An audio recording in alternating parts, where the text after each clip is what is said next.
The conversation ended hours ago. The room is quiet now, but your mind is not. Out there, it is over. In here, it is somehow still happening. You hear their tone again, not just the words, but exactly how they landed.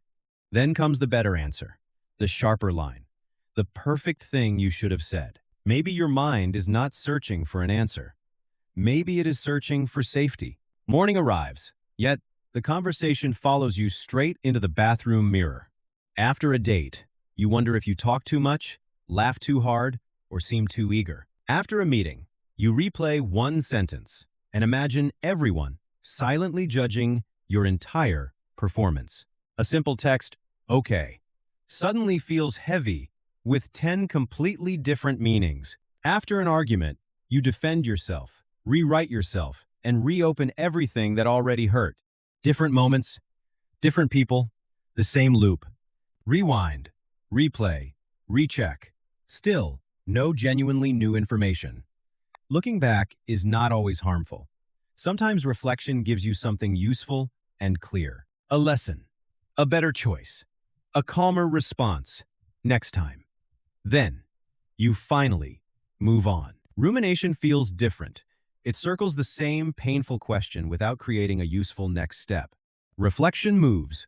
Rumination stays trapped in loops. Researchers call one version of this post-event processing reviewing a social moment after it has already ended. Your mind scans for mistakes, especially the ones that felt awkward, exposed, embarrassing, or painfully visible. But having this habit by itself does not mean you have a disorder.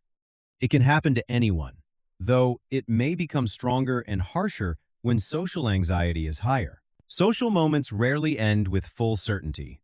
You usually do not know exactly what the other person thought. So your brain studies the pause, the short reply, and the face you could not read.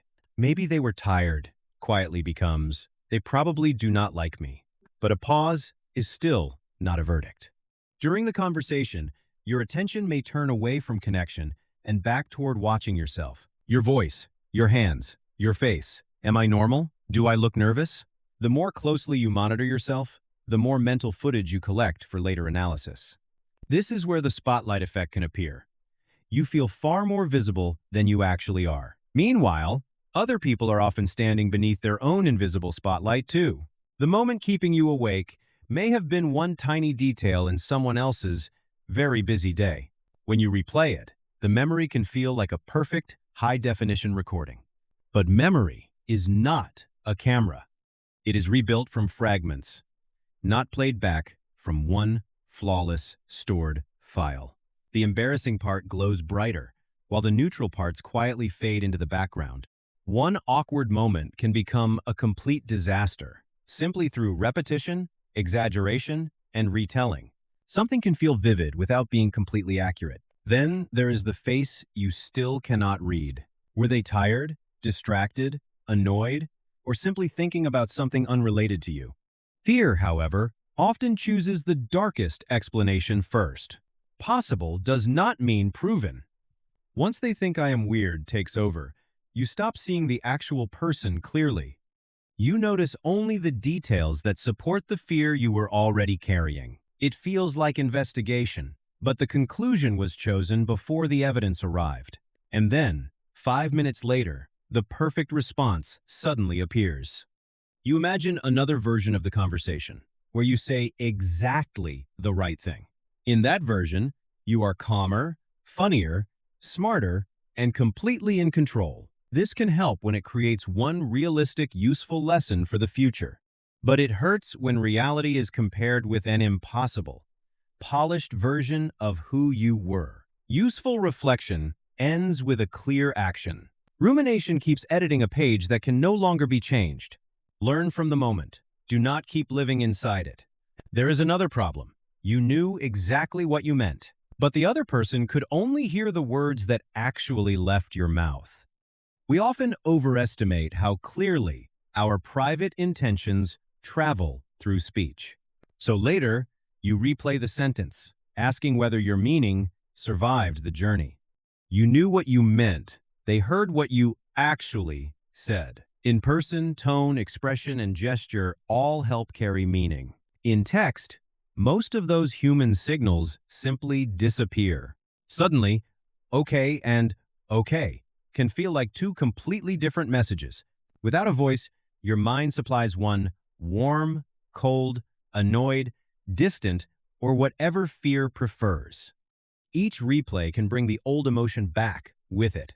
Your body keeps moving through the day, while your attention remains stuck behind. Too much? Too awkward? Too needy?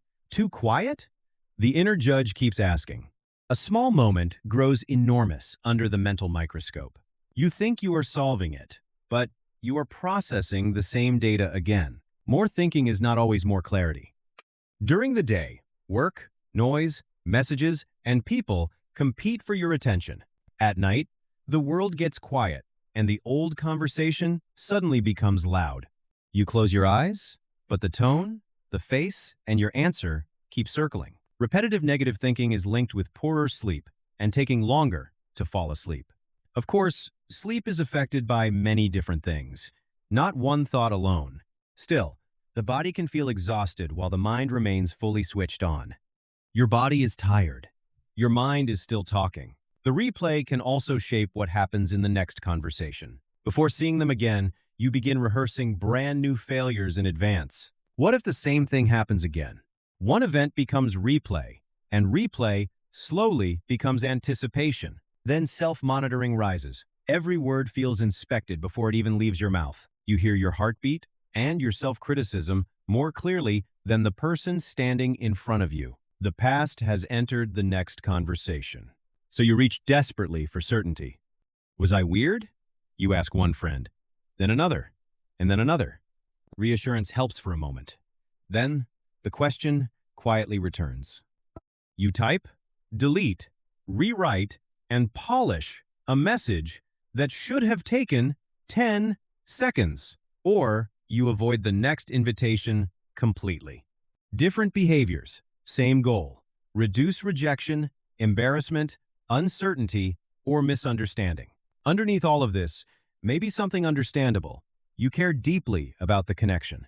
The problem begins when caring turns into needing access to another person's private mind. No amount of replay can reveal information the conversation never actually gave you. You do not need perfect certainty before moving forward. The goal is not to force the memory away. Start by naming it clearly. I am replaying the conversation again. Then separate the facts from the story. Facts are observable, they replied briefly, and they left early. The story is the conclusion. They hate me. I ruined everything. A convincing thought is still not evidence. Ask one honest question. What is actually new this time? If the answer is nothing, this is repetition, not problem solving. Keep one lesson and make it extremely specific. Listen first, ask directly, slow down. Then, let the lesson become a step. You usually have 3 options: repair, prepare, or release. If you truly caused harm, offer a direct apology. If the uncertainty genuinely matters, ask once, clearly, calmly, and respectfully. Even then, you may never know every thought inside another person's head. Healthy communication does not require perfect access. It requires enough clarity to continue honestly. Clarity is possible. Certainty is not. Another tool is distance. Speak to yourself as you would speak to someone you genuinely care about. Instead of, "Why am I so awkward?" ask, "What should you do next?" One bad moment is an event. It is not your identity. Notice the tone you use with yourself. "I made a mistake" is very different from "I am a mistake." Self-compassion does not erase responsibility. It removes the extra punishment. At night, write down one action for tomorrow. Then, close the notebook. Return to what is here. Your breath, the room, the weight of your body.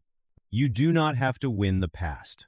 But if replay is constant, ruins sleep, drives avoidance, or harms daily life, reach out for support. One habit cannot diagnose you. A qualified professional can look at the full picture. The loop often looks like this: uncertainty, self-focus, replay. Break it with facts, one action, and permission to move on. The conversation ended. You are allowed to leave it now.